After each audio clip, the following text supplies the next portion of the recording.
오늘은 이제 3장의 첫 1절에서 말씀하는 것처럼 사울의 집과 다윗의 집이 오랫동안 어떻게 해요?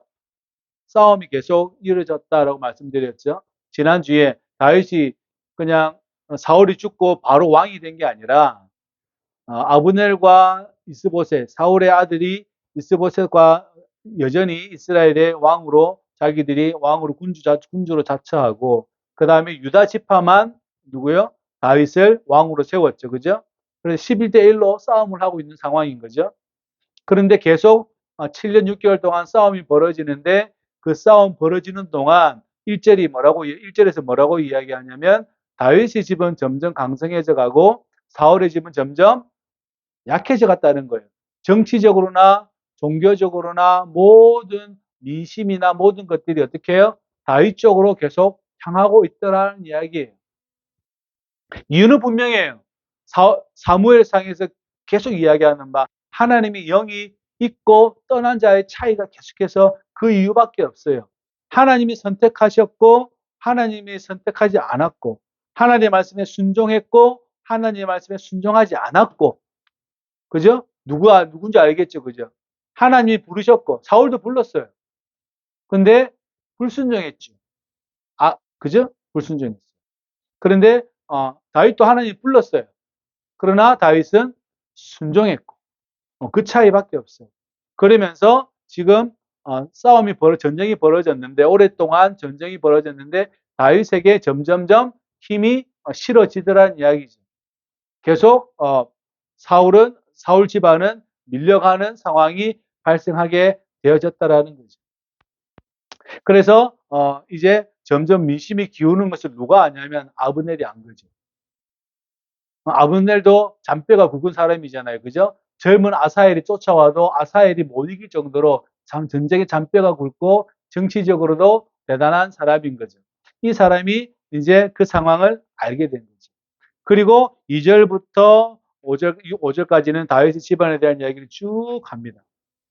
쭉 하는데 이 아들들이 다윗의 아들들이 다윗이 결혼 많이 했죠. 그죠? 다윗 결혼 많이 했죠. 그죠? 사람이 많습니다. 그다음에 여기 뭐그 맏아들을 아히노함에서 안고 낳고 그다음에 아비가일에게서 어떻게 해요? 길르압을 낳고 그다음에 압살롬은 그술의 딸 마아가에 낳고 그술 왕의 딸 압살롬은 그렇게 낳은 거죠. 결국은 이 다윗은 정략적 결혼을 많이 하게 된 거죠. 이 다윗 주의 여자들은 다 부자예요. 정치적으로 부자고 경제적으로 부자 사람들이죠. 그죠? 맞죠? 음. 가만히 보세요. 다 부자예요. 다 부자. 다 부자고 왕의 딸이고 나발의 아내였고 나발이 돈이 얼마나 많은 사람이었어요. 그죠? 경제적으로 부유한 사람이었죠. 다 어떻게 해요? 그 주변이 다 그래요. 다 그런 사람이었어요. 결혼도 정략적으로 하기도 하고 정략적으로 결혼하기도 하고. 그래서 다윗이 이게 이제 나중에 문제가 됩니다. 암논은 다말을 범하고 압살롬은 누구를 죽여요? 암논을 죽여버립니다. 맞죠? 그죠? 그래서 압살롬은 나중에 반역을 일으켜서 죽이죠. 그죠? 죽임을 당하죠. 맞죠? 죽임을 당하고. 그 다음에 또 아도니아는 솔로몬에게 죽임을 당하고. 이래 되죠? 난리가 납니다. 다윗도 난리가 나요. 왜? 어떤 일 때문에? 어떤 일 때문에? 밧세바를 가늠한 것까지는 큰 문제가 아니에요. 근데 뭘 했어요? 사주에서 죽였죠. 그죠? 그게 더 큰 문제가 됐지. 왕이 여자를 취하는 큰 문제가 안 되는데 옛날이나 지금도 몇 명 되잖아요. 7명 되잖아요. 근데 그게 문제가 아니라 살인을 저질렀다는 거죠. 우회적으로.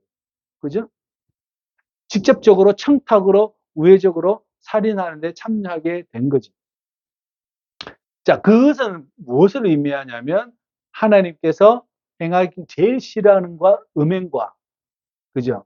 그리고 해서는 안 될 살인을 하게 된 거죠. 그것을 인해서 누구한테? 나단 선지자에게 경고를 받습니다. 그 경고가 똑같이 이루어져요. 그 상황이 바로 요 얘네들 다 들어가 있어요. 얘네들 다 들어가 있어요. 한번 여쭤볼게요. 똑같은 이야기인데. 하나님께서 아브라함하고 약속을 합니다. 하늘의 별을 봐라. 너희 자손을 저렇게 해주겠다. 바다의 모래를 봐라. 너희 자손을 저 모래가 가지고 해주겠다. 단 이집트에 가서 400년 동안 노예 생활을 해야 된다. 자, 계약할게 안, 여러분 같으면 할 거야, 안 할 거예요? 여러분 같으면 계약을 하는 거 할 거야, 안 할 거예요? 지금 하나님, 하늘 별 봐라. 네 자손이 저렇게 될 거다. 저기 모래 봐라. 저만큼 될 거다. 무수히 많다는 이야기죠, 그죠? 단, 너희 자손은 이방 땅에서, 애굽 땅에서 종살이를 400년 동안 해야 될 거다. 그럼 여러분은 그 종살이하는 그, 계약서를 쓰겠냐고요? 아브라함 썼어요. 여러분 같으면 쓰시겠냐고 물어보는 거예요. 내가 이스라엘 왕이 될 수 있어요. 기름 부음을 받았어요. 하나님의 그 강권에 의해서. 근데 내 자녀가, 나의 식솔들이 다 이렇게 돼요. 그럼 여러분 계약을 할 것 같아요? 안 할 것 같아요? 쉬운 문제는 아니죠. 그죠? 이게 쉬운 문제가 아니에요. 그죠? 선택된 자들이 가지고 있는 고통 중에 하나가 뭐냐면 이러한 것들이.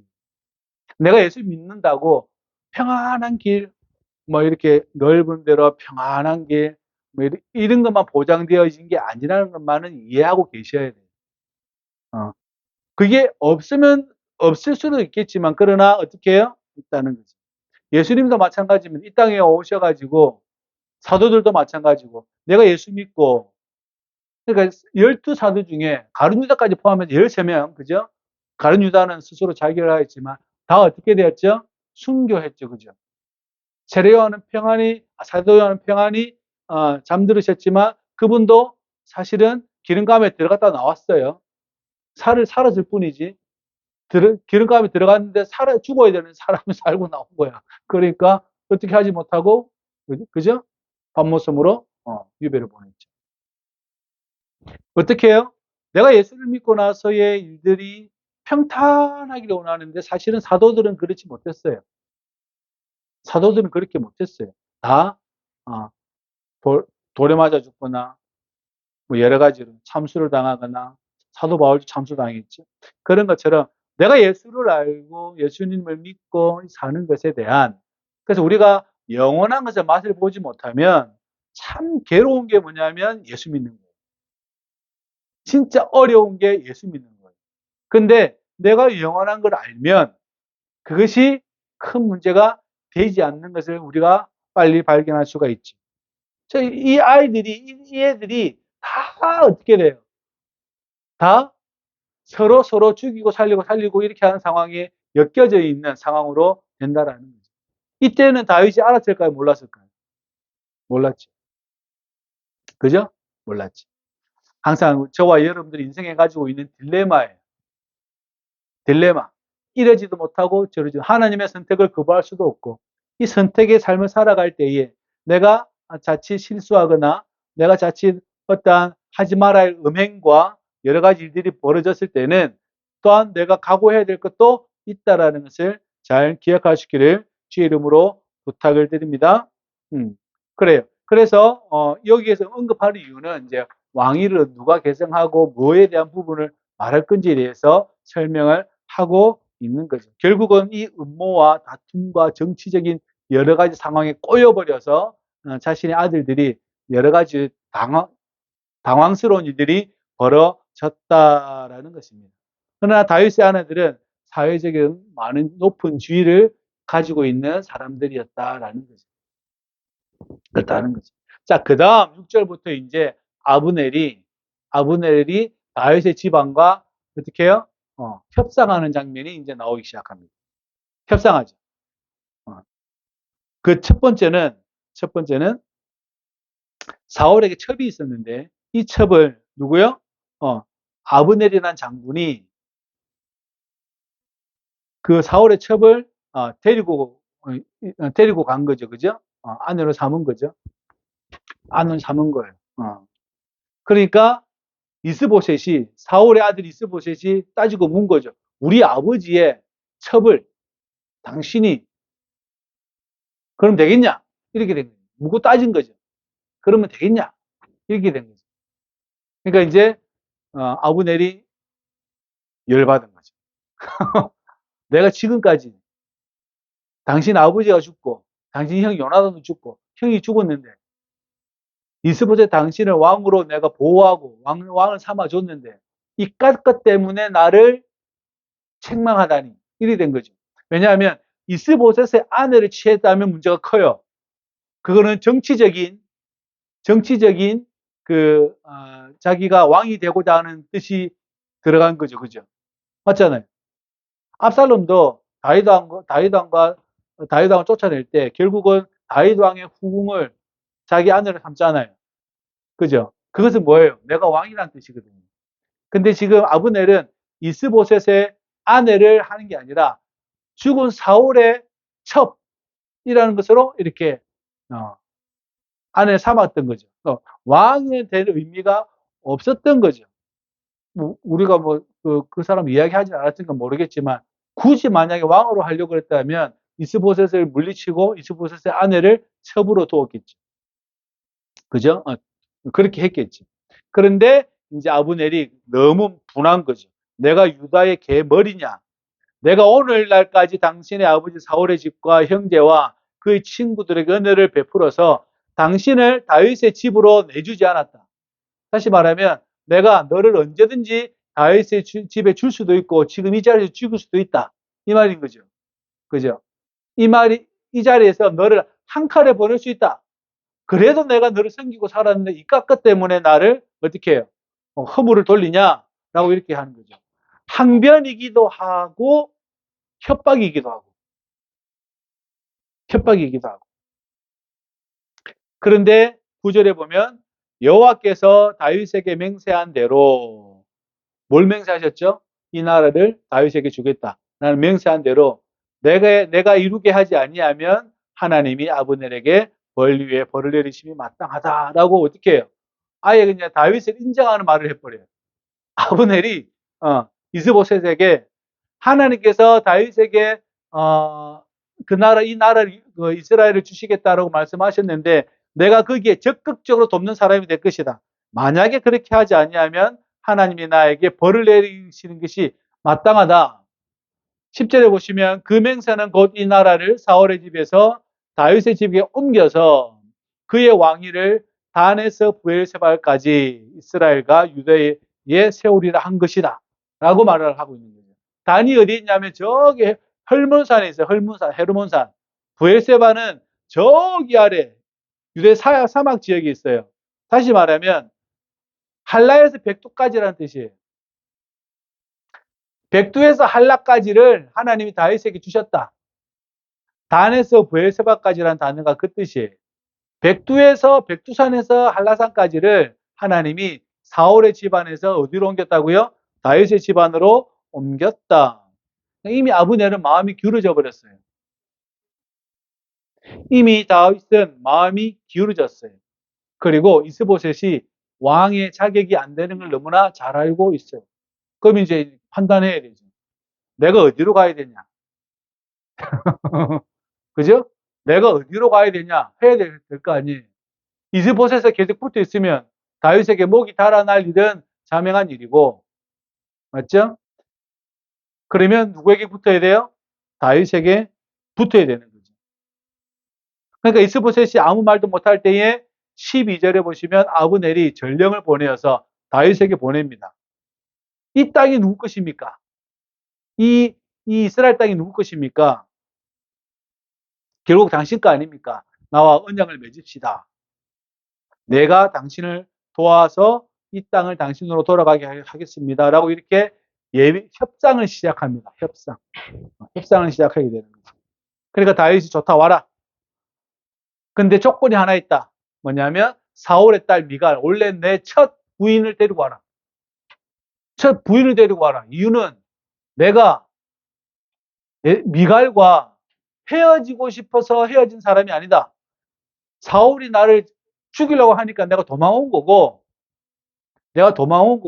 그래서 내가 결혼 이렇게 한 거지. 내가 지금 헤어지고 싶어서 온 사람이 아니. 내가 정치적으로 망명을 와서 쫓겨온 거지. 내가 자의적으로 이혼한 게 아니다.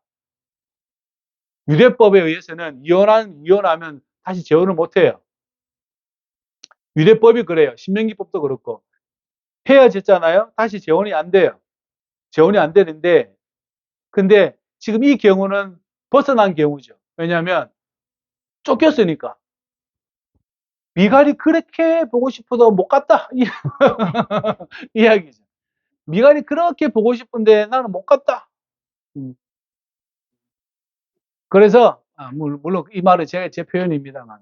그러니까 내가 사울 때문에 도망와서 내가 서로가 떨어진 거지. 내가 미갈이 뭐 음행을 하거나 미갈이 부정한 짓을 해서 우리가 서로 이혼한 게 아니다라는 거예요. 그죠? 맞잖아요. 그러니까 데리고 와라. 이렇게 이야기하는 거죠. 그것이 네가 나를 존경하는 거다. 네가 나를 지금 협상 자리에 나오려고 하면 데리고 와라. 이렇게 이야기하고 있는 거죠. 근데 그 나의 권리기도 하다. 이렇게 이야기하는 거죠. 또 한편으로는 내가 이제는 나도 사울의 그 땅을 이스라엘 다른 11개 지파의 그 땅을 내가 다 하겠다라고 이제 서로 협상하는 거죠. 이 협상이 잘 됐어요. 협상이 잘 됐어요. 그래서 사울의 아들 이스보셋에게 전령들을 보내서 내 처 미가를 내게로 돌려라. 나와 청혼한 자다. 돌려라. 그러니까 이스보셋이 발디에게 가서 뺐습니다.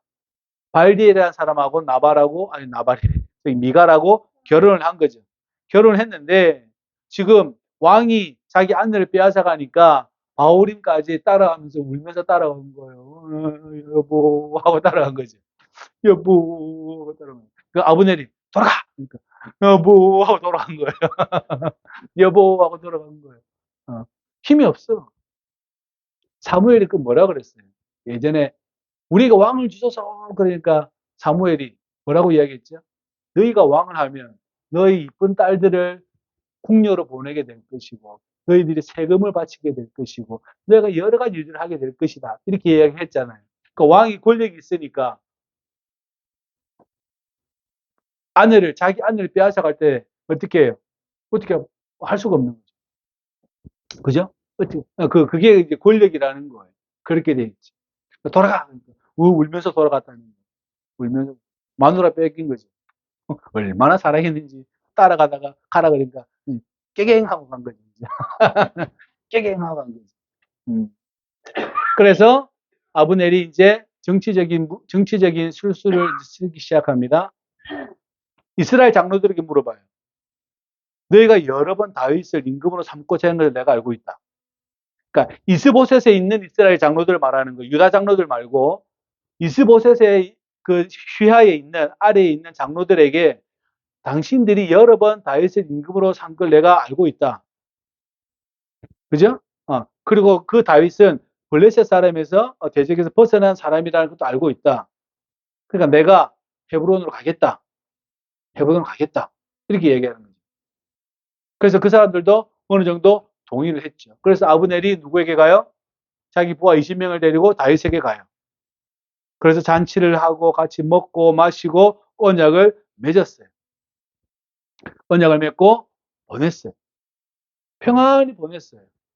평안히 보내고 난 다음에 그 다음에서 문제가 벌어졌는데 무슨 문제가 요압 장군이 그의 군사들과 함께 적군을 치고 그 다음에 전리품을 전쟁했으니까 이제 이게 승리의 그 물건을 다 들고 왔는데 어떤 한 사람이 이야기한 거예요. 뭐라고 이야기하냐 이렇게 이야기한 거예요. 아브넬이 왔다 갔다. 근데 다윗이 그냥 보냈다. 평안히 보냈다. 이렇게 이야기한 거죠. 그러니까 이제 그 요압이 뿔이 난 거죠. 화가 났어요. 왜요? 자기 동생 아사엘이 누구에게 죽었어요? 아브넬에게 죽었거든요. 그러니까 어떻게 이거는 이상한 일이잖아요. 잡아가지고 요놈을 죽여야 되는데. 근데 다윗이 죽이지 않고 어떻게 해요? 잔치를 벌여서 먹고 마시고 어떻게 해요? 보냈다는 이야기예요. 정치적인 합의를 봤다는 거죠. 그러니까 이제 요압이 가서 묻고 따져요. 아브넬이 온 것은 지금 어떻게 해요?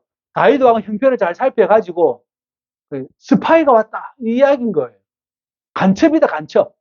간첩이니까 왜 그렇게 보내셨냐라고 묻고 따져요. 그럴 때 다윗이 아무 말도 안 해요.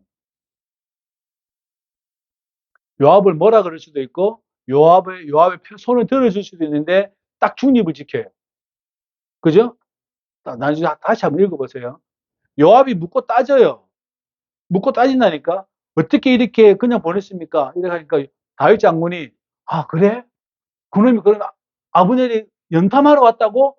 간첩이라고? 이렇게 하지도 않고 내가 아브넬을 잡아 죽인 것도 아니고 적군의 장군이잖아요. 저 이스라엘이 지금 장군이잖아요. 아무 표현을 안 해요. 딱 중간에서 가만히 있어요. 무서운 사람이 그죠? 다윗이 무서운 사람이에요. 어떤 면에서는 아주 무서운 사람이에요. 안 하잖아요. 아브넬 요놈 잘했다. 요놈 요거 딱 잡아가지고 요거 딱 댕강하면 이스보셋은 이제 힘이 없잖아요. 이스보셋이 힘이 없잖아요. 아브넬 장군이 죽으면 누가 전쟁을 할 거냐 할 거예요. 아브넬을 목을 댕강하면 이제 저 11개 지파는 내 것이 될 터인데 아브넬을 안 죽여요. 정치적으로 협상을 해요. 보내요. 근데 이제 자기 밑에 휘하에 있는 장군이 요압 장군이 와가지고 막 묻고 따질 때 거기에도 반응을 안 해요. 아주 무서운 사람이에요.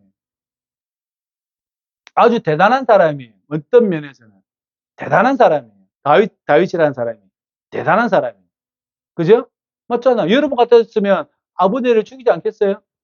그러면 저게 다 내 건데 안 해요. 협상 온 사람은 절대 그렇게 하지 않아요. 또 하나는 요압 장군이 그렇게 길길이 날뛰는데도 뭐라 하거나 칭찬하거나 둘 중에 하나 아무것도 안 해요. 가만히 내비둬요. 그러니까 요압 장군이 어떻게 해요? 아브넬을 쫓아가요.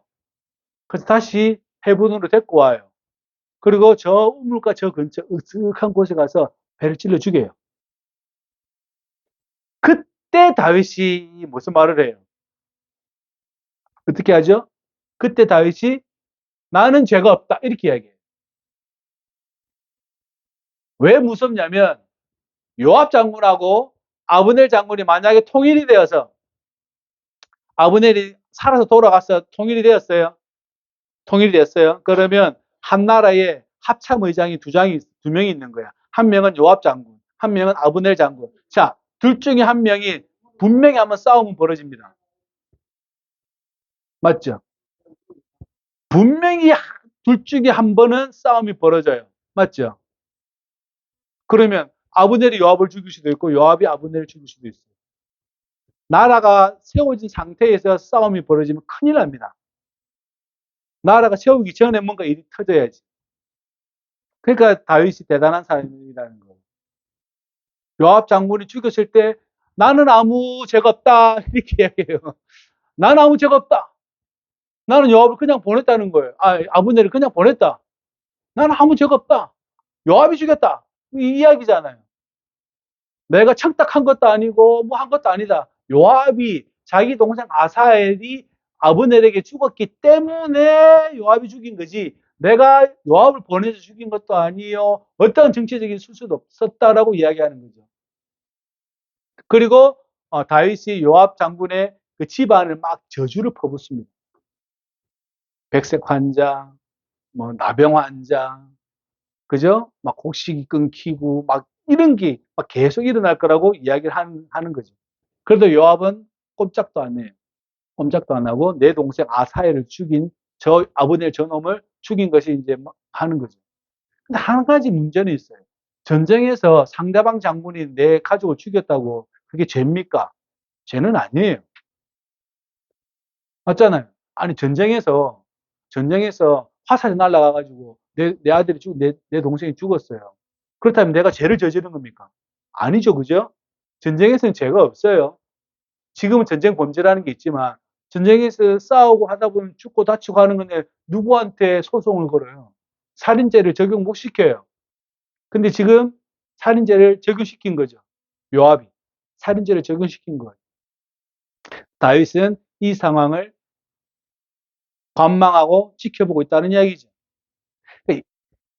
이 모든 것들이 결국은 우리는 한마디로 이야기하지만 이것을 하나님의 뜻이라고 이야기하는 거예요. 이게 얼마나 받아들이기 힘든 상황이 많은지 여러분 이해되시죠? 인간사가 그렇다는 거예요. 이걸 뭐라 그래요? 하나님의 뜻이다. 이걸 하나님의 뜻이다라고 이렇게 되는 거죠. 그래서 나는 아무 문제 없다. 나는 그냥 보냈고 잔치 맛있게 먹었고 평안히 보냈는데 누가 죽였어요? 요압이 자기 동생 죽인 사건으로 인해서 아브넬을 죽였다. 자, 그래서 어떻게 해야 되냐? 상여를 따라가는데 앞서서 요압과 다윗이 어떻게 해요? 그걸 따라가요. 울면서 따라가고 백성들도 울면서 따라가요. 위대한 장군이 죽었으니까. 큰 장군이 죽었으니까. 그죠? 이스라엘 땅의 장군이지만 큰 장군이잖아요. 합참의장이란 말이에요. 합참의장이 죽었으니까. 그죠? 그리고 나는 무죄하니까 우는 거예요. 다윗이 우는 이유는 나는 무죄하다는 거죠. 이제 좋은 소문이 나고 이제 힘을 얻어가기 시작하는데 사람들이 수군덕거리기 시작해가지고 다윗이 요압을 시켜가지고 죽였대. 다윗이 요압을 시켜 죽였대. 소문 퍼져보세요. 민심 잃으면 끝나버리는 거잖아요. 민심 잃으면 끝나버려요. 그러니까 다윗은 난 아니다. 억울하다. 지금 요압이 지금 저지른 일에 내가 왜 거기에. 그러니까 다윗이 지금 한편으로는 답답한 이유 중에 하나는 그거예요. 하나는 간망이지만 하나는 지금 협상이 다 됐는데 지금 어떻게 된 거예요? 요압이 초를 친 거예요. 협상 다 됐는데 지금 요압이 자기 개인적인 사적인 문제 때문에 이 협상이 어떻게 된 거예요? 지금 이상하게 꼬여버린 거예요. 백성들이 수덕수덕되면 어떻게 될 거예요? 힘들잖아요. 다윗이 요압을 시켜 죽였대. 이게 각 지파에 소문 돌아보세요. 그러면 이제 왕을 인정 안 하는 거죠. 아니, 다 된 밥에 뭐 한 거예요? 재 뿌린 거예요, 지금. 누가요? 요압 장군이. 다 된 밥에 지금 재 뿌린 상황이 돼 뿌린 거죠. 그러니까 어떻게 해요? 다윗이 울고 따라가는 거예요.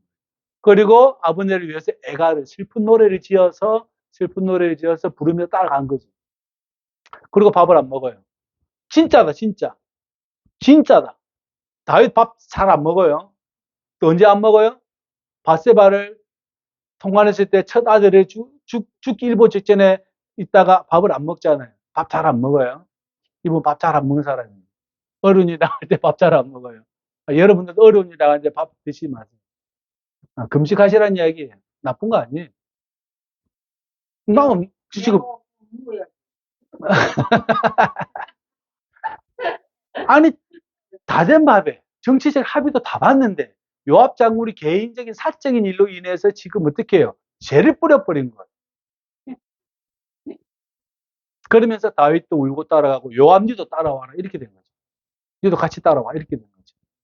그리고 백성들도 울고 거기 애도를 표했다라는 거죠.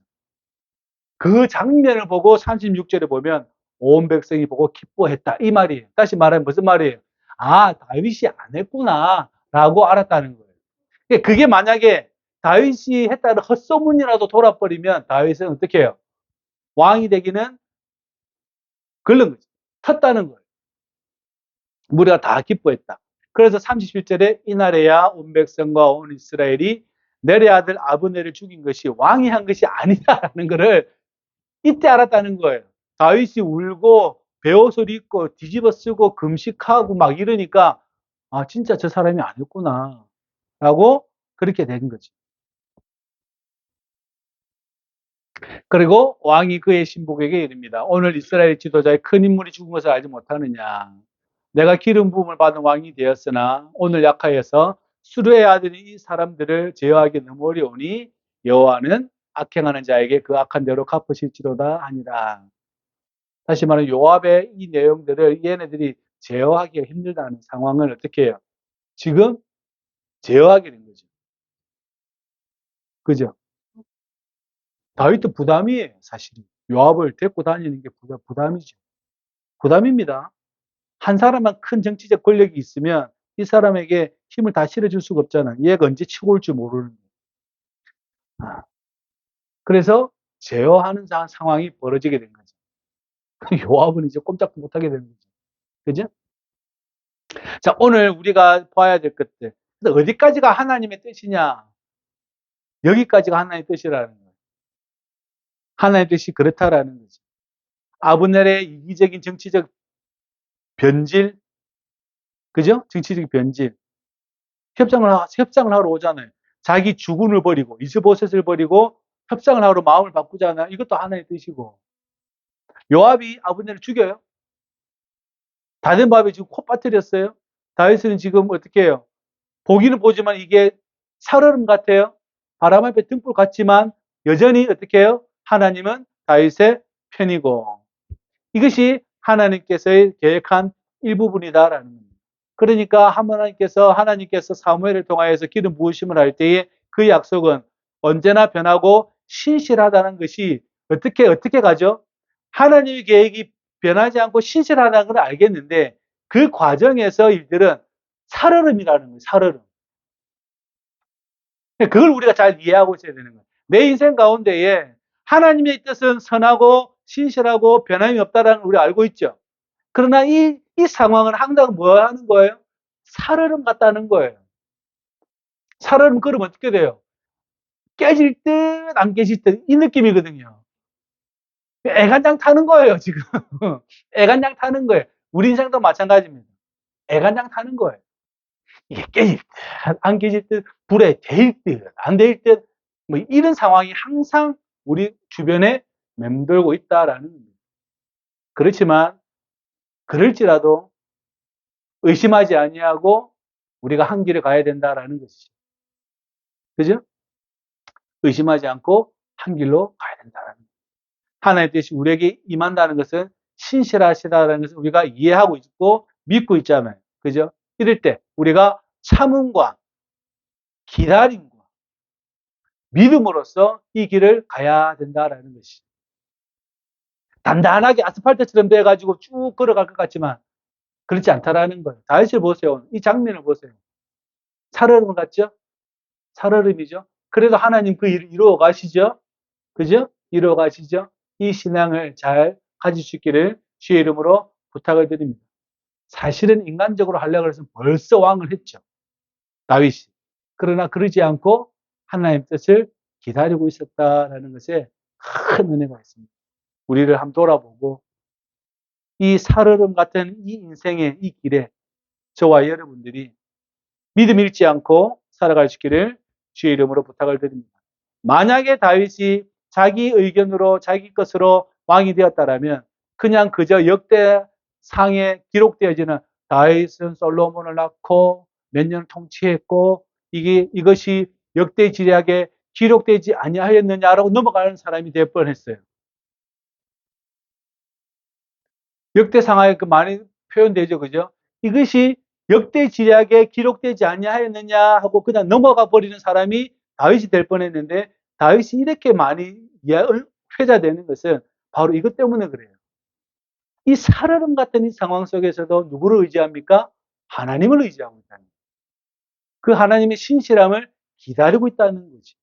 저와 여러분들이 이 믿음을 잘 소유하고 걸어갈 수 있기를 주의 이름으로 부탁을 드립니다. 아멘. 기도합시다. 하나님 은혜를 감사합니다. 예수 그리스도 안에서 우리를 택하여 주시고 생명의 삶을 살아갈 수 있도록 은혜 베푸시니 감사합니다. 하나님의 약속은 신실하십니다.